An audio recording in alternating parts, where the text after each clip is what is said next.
신부체험TV의 강재춘 원장입니다.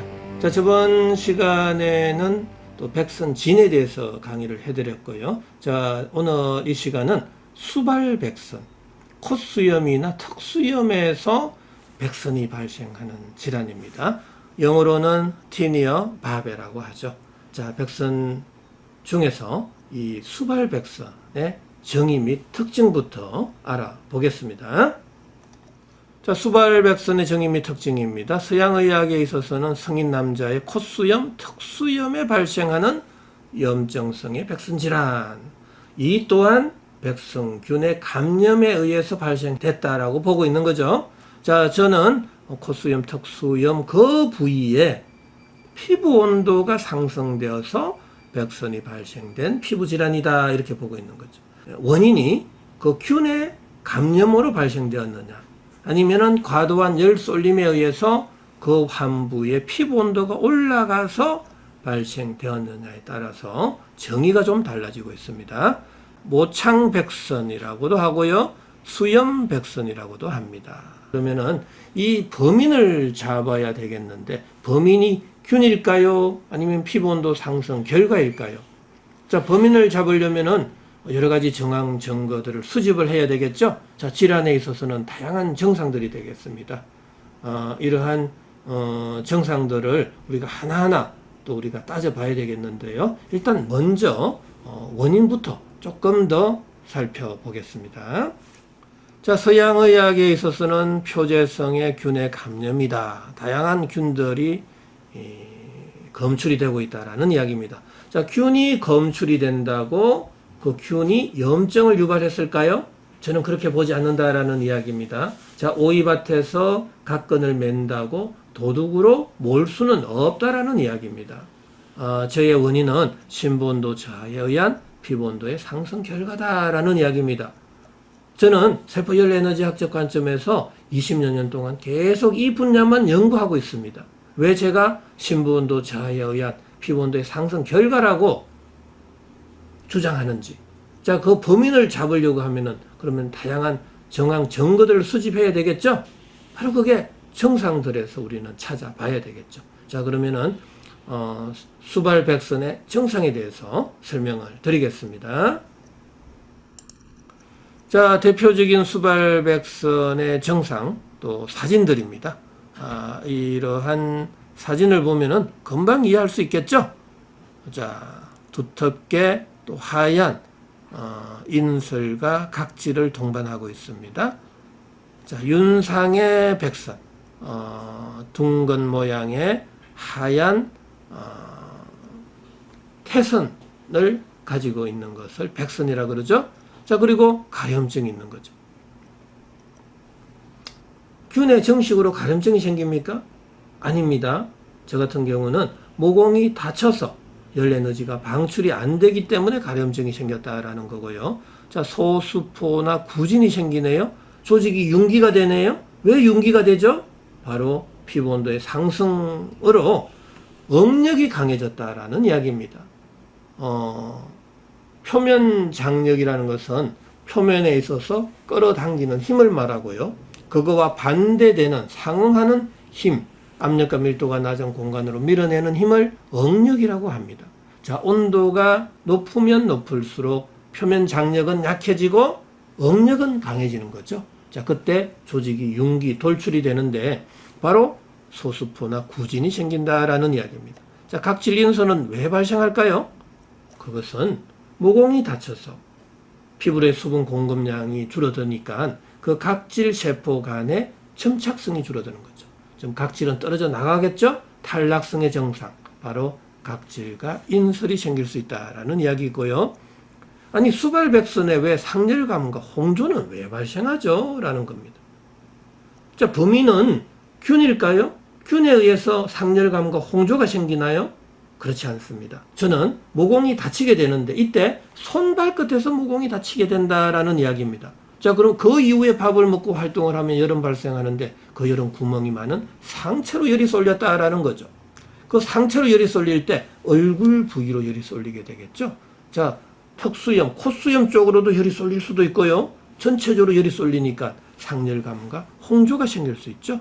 응력이 강해질 때 농포, 농종이 생기는 거고요. 자, 가피, 인설, 각질, 가피 이거는 같은 개념으로 보시면 됩니다. 탈락성의 증상이 생기는 거요.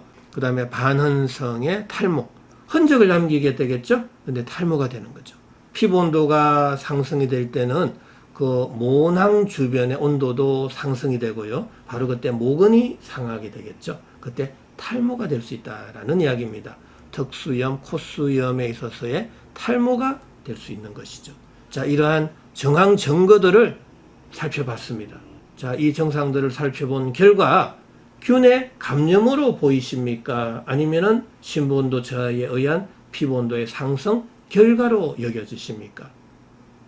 제가 볼 때는 후자라고 저는 생각하고 있습니다. 자, 이러한 증상들, 수발백선이 발생되는 과정에 대해서 조금 더 구체적으로 한번 살펴보겠습니다.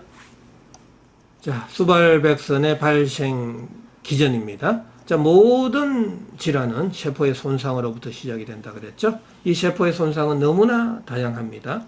압력온도, pH, 전해질, 전기장, 자기장, 저산소적, 물리화학적인 자극, 세균, 곰팡이, 바이러스 다 포함이 됩니다. 그 이외에도 음식물의 점도, 경도, 산도, 표면적도 신부온도 저하 요인이 될 수 있습니다. 즉 세포의 손상 요인이 될 수 있다라는 이야기입니다. 자, 세포가 손상을 받게 되면 미토콘드리아에서의 기능이 떨어지고 열 에너지 발생 양이 줄어들게 되는 거죠. 바로 열 에너지는 ATP입니다. ATP의 합성의 장애가 생김으로 해서 뇌를 포함한 오장육부의 온도, 심부 온도가 내려가게 된다. 자, 체온 조절 중추 시상 하부에서는 체열의 방출을 줄이기 위해서 손, 발 끝에서부터 모공이 닫히게 된다. 자, 그 이후에 밥을 먹고 활동을 하면 열은 발생하고 그 열 에너지는 내 몸 전신으로 골고루 분산할 수가 없겠죠. 자, 열이 방출이 안 될 때 강제적으로 열을 빼내게 되는 가려움증이 발생할 수 있고요. 모공이 닫혔으니까 각질 세포로의 수분 공급량이 줄어들게 됩니다. 각질 세포 간의 점착성이 줄어들고요. 그 각질 세포는 떨어져 나가겠죠. 각질, 인설, 가피가 생길 수도 있고요. 당연히 피부는 건조해지고 세로, 가로 다 갈라지다 보면은 태산화 현상이 발생하게 됩니다. 두터워지는 거죠. 자, 이러한 다양한 증상들이 발생할 수 있고요. 자, 모공은 닫혀져 있고 열은 방출이 안 되겠죠. 자, 그러면은 구멍이 많은 상체로 열이 쏠립니다. 상열감, 홍조까지 생길 수 있겠죠. 자, 그때 피부 온도는 올라가고 바로 염증이 되는 겁니다. 피부 온도의 상승은 응력이 강해질 때 조직의 윤기 현상, 수포, 농포 이런 것들이 발생할 수 있습니다. 콧수염, 턱수염 주변에서 염증이 발생하게 되면 모근이 상하게 되고 그때 탈모까지 이어질 수 있다라는 이야기입니다. 백선 증상과 함께 이러한 전반적인 증상이 나타날 때 우리가 수발백선이라 할 수 있을 겁니다. 자, 이제 어느 정도 이해가 되셨죠? 자, 조금 미진한 궁금증에 대해서 한번 더 살펴보겠습니다. 자, 수발백선에 대한 궁금증 풀이입니다. 반흔성의 탈모반은 왜 발생하나요? 라는 이야기입니다. 흔적을 남기는 탈모가 생긴다라는 거죠. 자, 모공이 닫히면서 피부 온도가 올라가고 모근이 손상이 되면서 탈모가 된다라는 거 이제 너무나 쉽게 생각할 수 있을 겁니다. 자, 구진, 소수포, 농포, 농종은 왜 발생하나요? 피부 온도가 상승될 때 응력이 강해지고 그때 돌출, 비대, 윤기와 같은 정식성의 증상이 발생할 수 있죠. 바로 그때 구진, 소수포, 농포, 농종들이 발생하게 된다. 자, 그런데 이러한 증상의 차이는 뭘까요? 바로 에너지 방출량의 차이고요. 에너지가 어느 부위만큼, 어느 면적을 가지고 방출되느냐에 따라서 이러한 증상들은 다 달라지는 겁니다. 자, 가려움증은 왜 발생하죠? 모공이 닫혀서 열 빼내려고 가려움증이 발생했다라는 거고요. 상열감, 홍조. 왜 또 동반되는 거죠? 바로 손발 끝에서 모공이 닫힌 거예요. 그러면 구멍이 많은 상체로 열이 쏠릴 때 상열감과 홍조가 동반되었다라는 이야기입니다. 우연의 일치가 아니다라는 이야기입니다. 자, 이제 세포 열 에너지 학적 관점에 있어서 정말 심부 온도 저하에 의한 피부 온도의 상승 결과로 여겨지십니까? 아니면 균의 감염으로 인해서 염증이 발생했다고 여겨지십니까? 저는 전자입니다.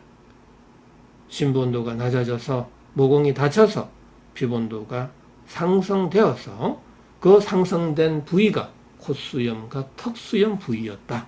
그때 수발백선이 발생해왔다라고 저는 보고 있습니다. 자, 그러면은 수발백선의 치료에 대해서 한번 더 설명을 드리겠습니다.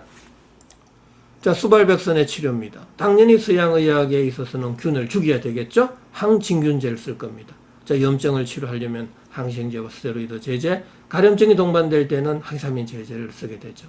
효과 짱이죠. 너무 좋죠. 그런데 왜 또 재발이 되는 거죠? 왜 약을 중단하면 또 더 심해지는 걸까요? 바로 그 이유는 이러한 약들은 세포의 열 에너지 대사를 다 억제하게 되죠. 심부온도, 피부온도 다 낮춰버리죠. 피부온도가 낮아질 때는 증상들이 확 사라지는 거예요. 하지만 심부온도가 내려가면 모공은 더 다치고 밥을 먹고 활동을 하면 열은 발생하고 그 열은 또 구멍이 많은 상처로 열이 쏠리면 콧수염 주변, 턱수염 주변으로 열이 또 쏠려서 방출이 되겠죠. 바로 그때 그 부위의 피부온도가 올라가게 되면 또 수발백선의 증상들은 또 나타나게 되는 겁니다. 계속 반복되는 치료. 그걸 원하세요? 저는 그렇게 치료를 하지 않습니다. 저는 근본적인 치료를 원하고 있고요. 바로 저는 3대 치료 원칙을 제시합니다. 낮아져 있는 몸속 온도는 끌어올려라. 높아져 있는 피부 온도는 낮추라. 닫혀져 있는 모공을 열어서 전신으로 열 에너지를 골고루 분산 방출시킬 때만이 콧수염이나 턱수염 쪽으로 열이 쏠리지 않게 된다. 그때 피부 온도가 내려가면서 근본적인 염증이 치료될 수 있다라는 이야기입니다. 자, 그러한 방법으로는 한방의 약물요법, 식이요법, 생활요법, 운동요법 이 네 가지를 저는 제시하고 있습니다. 한방의 약물요법으로는 온중산안지제, 청열해독지제, 발한 해표지제를 써서 24시간 내내 심부온도 올리고 피부온도 낮추고 모공을 열어주는 약제를 쓰게 되고요. 식이요법 또한 굉장히 중요합니다. 어떤 음식을 먹어야 될지 말아야 될지 정말 음식 하나하나가 심부온도에 영향을 주고